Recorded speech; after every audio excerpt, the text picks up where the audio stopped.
પરિવાર અને મિત્રો સાથે બહાર જમવા જવાના શોખીન હોય તો ચેતી જજો। જો તમે તમારા બાળકોને પેકેટ ફૂડ લઈને આપતા હોય અને એ જ ખવડાવતા હોય તો પણ ચેતી જજો, કારણ કે આ કિસ્સો સાંભળ્યા પછી ખરેખર તમે ચોંકી ઉઠશો અને તમને બહારના પેકેટ ફૂડ અને જે રેસ્ટોરન્ટમાં જે જમવાનું મળે છે તેનાથી નફરત થઈ જશે। તમે ઘરનું જ ખાવાનું પસંદ કરશો। નમસ્કાર, ટકાટક મીડિયામાં આપની સાથે હું છું જાનવી।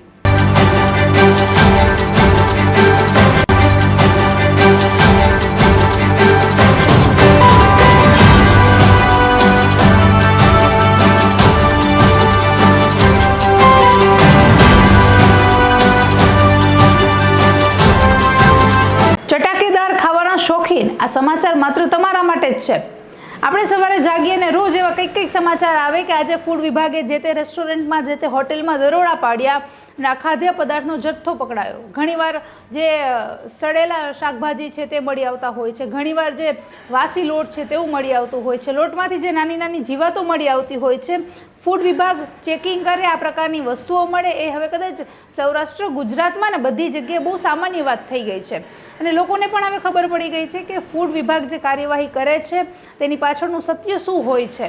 અને ઘણીવાર તો એવું પણ સામે આવે કે જે તે રેસ્ટોરન્ટમાંથી જે કિચનની ગંદકી જોવા મળે છે, જે સામાન્ય રેસ્ટોરન્ટની આપણે વાત જ નથી કરતા, જે 3 સ્ટાર, 4 સ્ટાર અને 5 સ્ટાર રેસ્ટોરન્ટ હોય છે ત્યાં પણ જે પ્રકારે કિચનમાં ગંદકી જોવા મળતી હોય છે, જે વાસી અને બગડેલા શાકભાજીનો ઉપયોગ જે રીતે કરતા હોય છે, થોડીવાર તો તેનાથી નફરત થઈ જાય। પછી આપણે બીજો રસ્તો એવો વિચારીએ કે હવે હોટેલ રેસ્ટોરન્ટમાં જમવું નથી, જ્યારે ભૂખ લાગે ત્યારે પેટને ટેકો આપવા માટે આપણે પેકેટ ફૂડ ખાઈ લેશું। પણ ગઈકાલે જે સમાચાર સામે આવ્યા હતા કે બાલાજી જેવી નામચીન કંપનીમાં જે ક્રન્ચિક્સ નામની વેફર આવે છે તેમાંથી ફ્રાઈડ ડેડકો નીકળ્યો।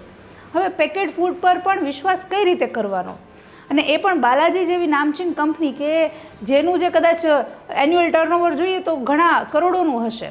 આ પ્રકારે હવે જ્યારે પેકેટ ફૂડમાંથી ફ્રાઈડ ડેડકો નીકળે છે, કોઈ પણ હોટેલ કે રેસ્ટોરન્ટમાં જ્યારે ફૂડ વિભાગ ચેકિંગ કરે ત્યારે મોટા પ્રમાણમાં ખાદ્ય પદાર્થોનો જથ્થો, બગડેલા શાકભાજીઓ નીકળી આવે છે, જેનો એ ઉપયોગ કરે છે એ જ ખોરાક બનાવવામાં, એ જ આપણને પીરસવામાં।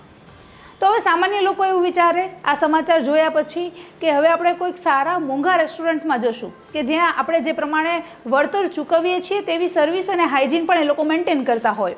પણ ખરેખર લોકો, અહીંયા તમારી પણ ભૂલ છે, કારણ કે ગમે એવા મોંઘા રેસ્ટોરન્ટમાં તમે જાઓ, એક સામાન્ય ડિશના તમે ભલે 400 થી 500 રૂપિયા આપો પણ સર્વિસ તો તમને એ જ થર્ડ ક્લાસ મળવાની છે। અમદાવાદના નિકોલમાં એક રેસ્ટોરન્ટમાં સાંભાર લેતી વખતે મૃત હાલતમાં ઉંદર પકડાઈ આવ્યો। હવે સાંભારમાં મૃત ઉંદર નીકળે ત્યાર સુધી હોટેલ મેનેજમેન્ટને ખબર ના પડે, કિચનમાં જે વ્યક્તિ કામ કરી રહ્યા હોય તેને ખબર ન પડે, ઇવન જે વ્યક્તિ સર્વિસ આપવા માટે ટેબલ પર થાળી મૂકે છે ત્યારે પણ એમને દેખાતું નથી। તો આ પ્રકારની બેદરકારી જ્યારે હોટેલ મેનેજમેન્ટ તરફથી થઈ રહી હોય તો હવે આમાં કસૂરવાર કોને ગણવાના? એ હોટેલ મેનેજમેન્ટને કે એમને ઉંદર દેખાયો નહીં, એ વ્યક્તિને કે જમવા માટે ગયા, કે તંત્રને કે જે કદાચ કઈ વસ્તુ બને છે તે સામે નથી ઊભા, ઉપર નથી ઊભા? આમાં ખરેખર જે જવાબદારી છે એ જે તે હોટેલ રેસ્ટોરન્ટવાળાની જ આવે કે એમને ત્યાં જે પણ લોકો આવે છે, જે ગ્રાહકો આવે છે, જે પ્રમાણનું વળતર ચૂકવે છે એ પ્રમાણે એમને સેવા પણ આપવી। ને આ જ ખોરાક શું તમે તમારા પરિવાર લોકોને ખવડાવી શકવાના? આ જ બેદરકારી જ્યારે તમારા પરિવારના લોકો જમતા હોય ત્યારે શું તમે રાખી શકવાના? તો જે કિંમત, જે જીવની કિંમત તમારા પરિવારના સભ્યોની છે, જેટલી તકેદારી તમે તમારા પરિવારની રાખો છો એટલી જ તકેદારી તમારે ત્યાં આવતા ગ્રાહકની રાખવી પડે। ને આપણે તો એવું કહીએ છીએ, બોર્ડ તો બહુ મારીએ છીએ કે ગ્રાહક ભગવાન છે, તો એમને ટ્રીટમેન્ટ એ પ્રકારની શું કામ નથી મળતી? શું કામ જે પણ આવે એમને પીરસી દેવામાં આવે છે? તો આ પ્રકારની જે વાત થઈ રહી છે, આ પ્રકારના જે સમાચારો સતત સામે આવી રહ્યા છે, એને લઈને તંત્ર પણ થોડું ઉજાગર થાય, થોડા યોગ્ય પગલાં અને કાર્યવાહી લે તેવી જ આશા રાખીએ। નમસ્કાર।